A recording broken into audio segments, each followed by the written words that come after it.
Now it's time for interjections. I will open up to interjections, one on each side. We are going to go non-stop for about 15 minutes. Put your question to the other side. The first round is from this side. Who has the interjections, please? Do all of you have interjections? So I get a sense. Do all of you have interjections? Your first interjection and to who? Vanchika, go ahead.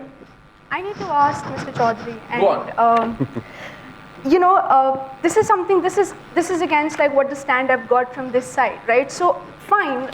That's a debate whether public education is good or not, or is of that level of private education not. But even if, say, your public education is not that good, right, then what do you do? If your house is not clean, what is it that you do? Do you call neighbors to clean your house, or you clean your house yourself, right? So also, you know, this assumption on the side that the state does not help with privatization has to be cleared, right? So the debate also needs to go whether the state helping in privatization is good or not, right? To which I need to ask Mr. Chaudhary, right? Is he going with this assumption that, you know, they are able to provide that quality of education that a public education system cannot? Because as much as my knowledge goes, sir, the best engineering college in this country is not a private education run. The best management college in this country is not that is run by private institution. The best medical college in this country is not that is run by private education. And the best law college in this country is that which is not run by private institution. And the best science institute. Good point. Let's get an answer from Just a Arindam. second. Even if you didn't have these pests, right, what is it that you do? Do you clean your house, or do you ask neighbors to clean your house? Okay, Arindam Chaudhary. Yeah, today we open up everything. The moment your house is dirty, you privatize it, and you open it up, and you allow the private sector to come and clean it up. That's the rule all over the world, and that's what everybody, every politician of ours, in every possible forum, is talking about privatizing every damn thing in this country, minus, of course, education. And a while back, it used to be health as well. Till health sector opened up, and today, when they are in trouble, they run to Max. And it's hilarious. You know, there were all kinds of questions. How will we afford, you know, private health and everything? And there are people who are running to Max with their insurance cover in place and insurance companies taking care of that. So the question, there are good public institutions that makes absolutely nothing about what the future is in store. I mean, there were great public institutions in the US, but today they are wiped off, or at least there are fantastic and as good and better private institutions. Privatization has just started, and the public institutions which are supposed to be so good, you know, be it the AIIMS, be it the IIT, or be it the IIMs, I can go one after another talking about how dilapidating those institutions have become, how pathetic their quality of teaching has become, and they're just surviving on huge infrastructure at the cost of taxpayers' money. Arindam Chaudhary, just in your strong defense of privatization, please don't forget Kingfisher.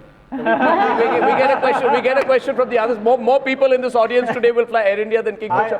Yes, your counter question, please.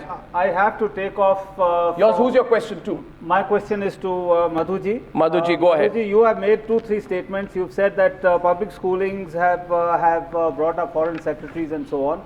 Ma'am, the IAS or the UPSC exam, as it is held, in any case, is going after the creamy layer, and this guy who's come from the public schooling education has not been generated by public schools. I mean, by public schools, I mean not the elite public schools, I mean by government schools. He's been to the government school, yes, but if he's from a poor family, has studied under a lamp, he's self-driven, he's passionate about what he wants to do, and when any individual has that kind of quality, there's nothing on life that's going to stop him.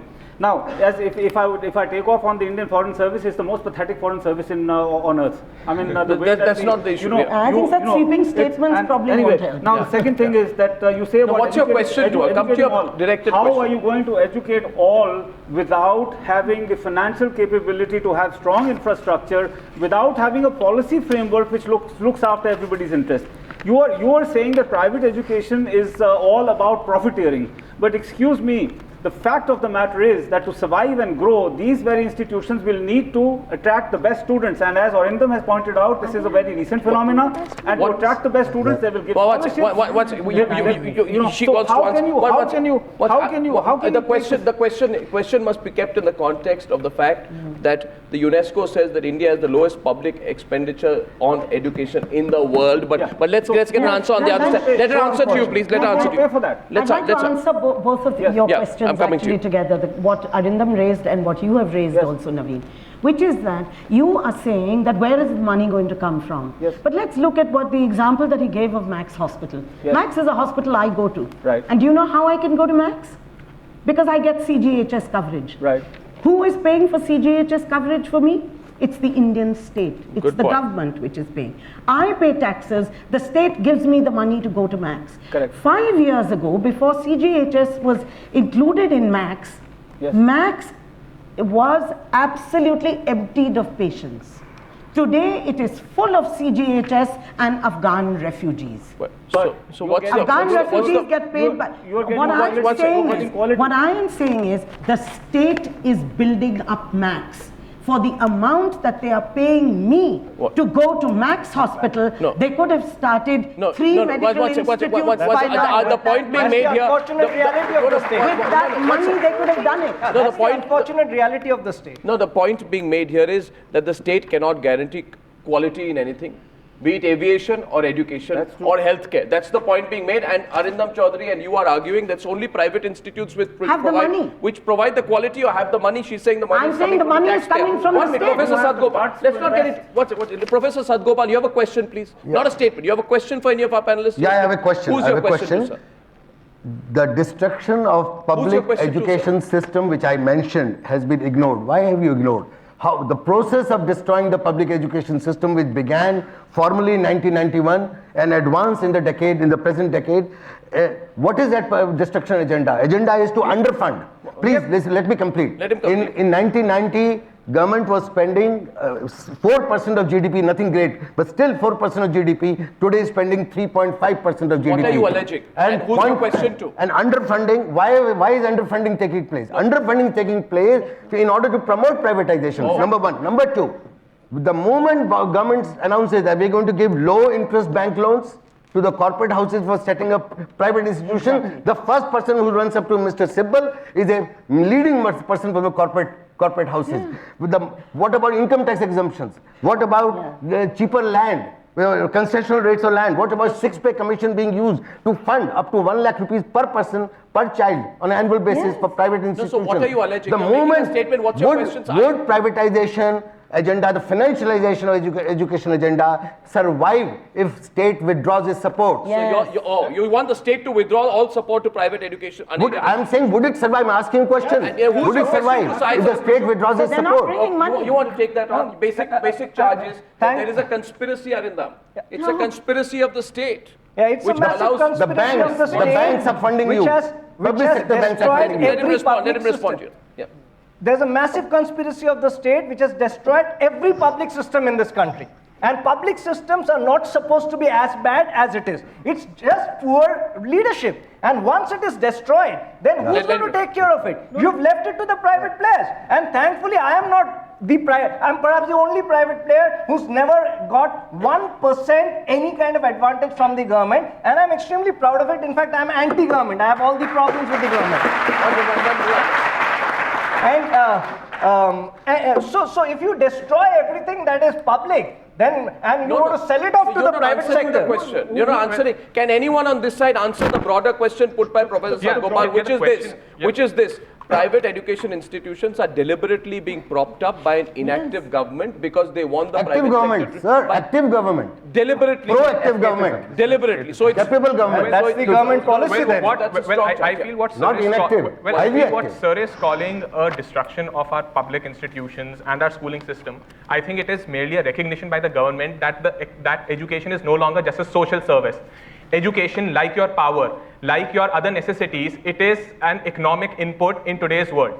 This is an information age, and if you're going to teach education as though it's a social service without any accountability, without any professionalism, you will not get along. So what you're calling a destruction of the public service is merely a recognition by the government that they need to promote privatization to get in more professionalism, to actually increase the pay The scale. government has already destroyed itself. What you're talking of being destroyed by the private education. You look at a library in Delhi University. as libraries stand in education circuits around the world, there's no such thing. No, but there's No, an let him complete. Teachers are absent. All right, teachers are teaching their tuition shops. They are in their tuition shops asking the students to come See, in and this teach is, so that they can make the money. All of these people are part of that phenomenon. So, if government should only frame policy, Yeah, government has more business. this is more an assertion than an argument. One second. Question being put here is government should frame policy, government should give the incentive, Yes. government should provide the money, government should subsidize the land, And the but private government players should take have the no credit. say in it. Absolutely. Is that what you're saying? Government provides. That's not true. Exactly. I think that's a very That's what gross the government wants to misconception. say in every Is sector. that the argument? No, No, I think regulatory that's a very framework. gross The regulatory misconception. framework. Government provides a That is regulatory what I call WTO agenda. Regulatory One framework is a second, counter WTO question agenda. for you. Anil That's Sangoma. agenda. Get the WTO. That's precisely what WTO agenda is. One Well, if your state cannot at a provide time. with You the want going to have to entire follow the abdication to the market. to private players. and only Gentlemen, you have to WTO follow agenda. the debate, please. You have to follow the debate. You have to follow the rules Now of the you want debate. a 2G and 3G spectrum scam in the education system also. That is tried. Professor No, Sadgopal. no, why? Who says That it's is right? Who says it's right? 2G in education. Nobody's saying it's right. Well, I'd just like to think- say that if there was no government, the probability of scams and corruption would really be going lesser than it is in the state. Yes. What have we seen? Governments are unwieldy with a lot of bureaucratic hurdles and red tapeism, and this is what fosters the entire presence of corruption and mismanagement. How many corrupt people do you see in the private sector, and then contrast that with the amount of corrupt people, the inefficiency in the civil services, in the politicians? If the government is more corrupt, fine, you have some inefficiencies in the private sector.